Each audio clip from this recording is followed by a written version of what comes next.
du point de vue du chercheur que je suis, travaillant dans une institution et accompagnant les organisations paysannes, j'ai eu l'occasion avec mes autres collègues, Jacques Faye, avec qui on a créé IVA, et d'autres collègues en Afrique de l'Ouest, de suivre la création du repas depuis ces débuts et la plupart des plateformes. Donc vous pouvez continuer. Donc du coup, je vais essayer vraiment de focaliser mon attention sur ce qu'on appelle le double défi démographique et économique. Parce qu'aujourd'hui, l'Afrique de l'Ouest, comme l'Afrique subsaharienne de façon générale, est l'un des rares continents à n'avoir pas terminé sa transition démographique.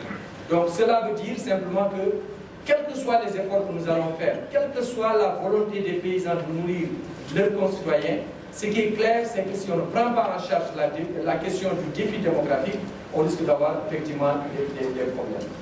Et comment se présente aujourd'hui le défi démographique au niveau de l'Afrique de l'Ouest, de l'Afrique subsaharienne de façon générale? Aujourd'hui, si on prend l'exemple du Sénégal, c'est une population autour de 12 millions d'habitants, mais qui sera 20 millions en 2030. Vous voyez déjà que ça va très vite. Mais la question, c'est qu'il y aura de profonds changements de la structure démographique. Et j'aurais pu montrer un peu, quand vous voyez, beaucoup vont nous dire qu'on aura plus d'urbains que de ruraux, mais ce qui est clair, c'est que pratiquement jusqu'en 2050, on aura encore, en tout cas au niveau du Sénégal, le maximum encore qui vit en milieu rural. Parce que la différence avec ce qui s'est passé lors des transitions en Europe, c'est que pendant que les ruraux quittaient la campagne pour aller en ville, justement, il n'y avait pas une forte natalité qui permettait justement de compenser ces départs.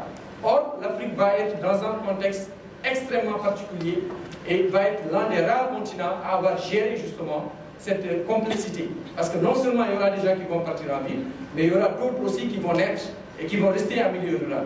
Donc le défi, il est double. Et c'est pourquoi la question agricole doit être effectivement analysée. Quand je parle de l'agriculture, je pense à l'élevage, je parle aussi de la pêche et de l'environnement, de façon globale, justement. Et deuxième élément, donc, que je voudrais simplement noter, c'est qu'on aura aussi une augmentation significative de la population active, et surtout le rapport actif-inactif. Parce que ce qu'on oublie souvent, c'est qu'au moment des ajustements structurels dans les années 80 en Afrique de l'Ouest, ce qui se passait, c'est que pendant que l'Asie était en train de terminer sa transition démographique, ce qui se passait, on avait un actif qui avait du mal à se nourrir d'abord. Alors que l'Asie, ils étaient déjà un actif qui nourrissait deux inactifs. Donc le problème qui se passait en Afrique, et qui va être notre problème, c'est qu'au pire des moments, on a eu des ajustements structurels. Pendant qu'on n'y était pas préparé. Et donc ça va être la question qui va être récurrente dans la présentation que je vais faire. Mais deuxièmement, justement, ce ratio va progresser régulièrement. Et on va atteindre ce qu'on appelle, ce que les démographes appellent le dividende démographique, qui est un bonus démographique. Qui veut dire qu'il y a suffisamment d'actifs pour travailler, il y a suffisamment de main-d'œuvre. Mais la question, c'est qu'il faut des politiques courageuses, il faut un bon accompagnement, parce qu'autrement, on risque d'avoir peut-être ce qu'on a vu, le printemps arabe ou ailleurs, où des jeunes vont peut-être demander plus de démocratie, plus de liberté et plus d'économie. Alors, de ce point de vue, juste sur la question de l'emploi, qui est une question qui intéresse aussi aujourd'hui les pays européens, mais je me focalise sur l'Afrique. Aujourd'hui, on voit presque certains pays européens sont en train de vivre un peu les périodes d'ajustement. Ils sont obligés d'être sous ajustement avec des problèmes aujourd'hui d'emploi qui se posent. Mais les problèmes sont beaucoup plus graves en Afrique. Et tel que les problèmes se posent aujourd'hui, nous avons un pays comme le Mali, comme le Sénégal, près de 260 000 jeunes qui arrivent chaque année sur le marché de l'emploi. Et ça va augmenter. Ils seront autour de 375 000 vers 2025 et plus de 400 000 en 2030. Et 2030, c'est demain. Parce que ces jeunes, ils sont déjà nés. Donc il ne s'agit plus de projection du PNUD sur lesquels on se base, qui vont être, est-ce que ça va arriver, ça ne va pas arriver. C'est que ces jeunes sont déjà nés. Ils sont là, ils sont chez vous, ils sont chez moi. La question qui va se poser aujourd'hui, c'est comment justement faire face à cette cohorte de jeunes qui arrivent chaque année sur le marché de l'emploi. Et quand on les estime à 153 000 aujourd'hui, ils sont des ruraux.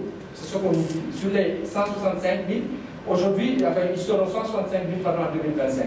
Mais justement, de ces 269 000, pratiquement 153 000 sont encore des ruraux. Donc la majorité, c'est encore des jeunes ruraux. Donc il ne s'agit pas de prendre des jeunes urbains, contrairement à certaines politiques, qui disent, genre, Plan Reva, Goana, etc., on va prendre des jeunes, on va les amener en milieu rural pour qu'ils s'installent en milieu. Le problème qui se pose, c'est qu'il y a des jeunes qui sont en milieu rural. Peut-être, et je vois le ministre l'a dit ce matin, comment les aider, comment former ces jeunes. Et l'économie sénégalaise, pour donner une idée, devra créer 5,1 millions d'emplois dans les 15 prochaines années. Et comme je disais, ces jeunes sont nés. Et le président actuel est en train de dire qu'il veut créer 500 000 emplois pour 5 ans. Donc, c'est un gros défi. Où est-ce qu'on va créer ces emplois? Et ça va être la question. Face à ce défi démographique, nous avons en face, c'est un autre défi. C'est justement la structure de l'économie sénégalaise, qui est un peu la même, plus ou moins, en Afrique de l'Ouest en tout cas, où, si vous voyez, vraiment, il n'y a pas, pratiquement, c'est assez linéaire. Ça ne bouge pas, sauf peut-être un tout petit peu, vous voyez, dans le secteur primaire, mais très faiblement. Mais globalement, c'est caractérisé ce qu'on appelle une inertie structurelle. On voit un peu, et c'est l'agriculture et le secteur informel qui dominent cette structure économique. Deuxièmement, pratiquement 92% des emplois et autres emplois, dont 64% ont été créés par le secteur informel rural. Donc, tout à l'heure, on a dit que l'agriculture crée des emplois, et effectivement, la plupart des emplois aujourd'hui, si on les comptabilise, et justement, c'est des emplois qui proviennent de l'agriculture.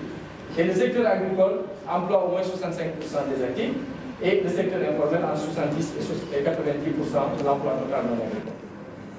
Alors, face à ces deux grands défis, très rapidement, quelles sont les grandes contraintes que vous connaissez, mais qu'il me plairait quand même de revenir pour les pointer? Une des contraintes, je ne les mets pas en ordre par ordre d'importance, mais c'est l'accès limité aux facteurs de production. Aujourd'hui, la plupart du temps, quand on regarde, on est au Sénégal autour de 4 hectares par famille.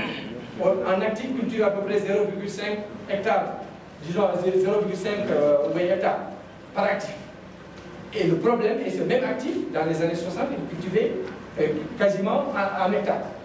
Et donc, avec le morcellement de la terre, du foncier, avec justement, par exemple, le décès du chef de famille, qui justement, on hérite les terres entre familles, et finalement c'est découpé entre plusieurs actifs, et finalement on est autour de 0,8. Et tout le monde sait que sur ces 0,5, on ne peut rien faire. Et la question aujourd'hui, on peut la résoudre peut-être.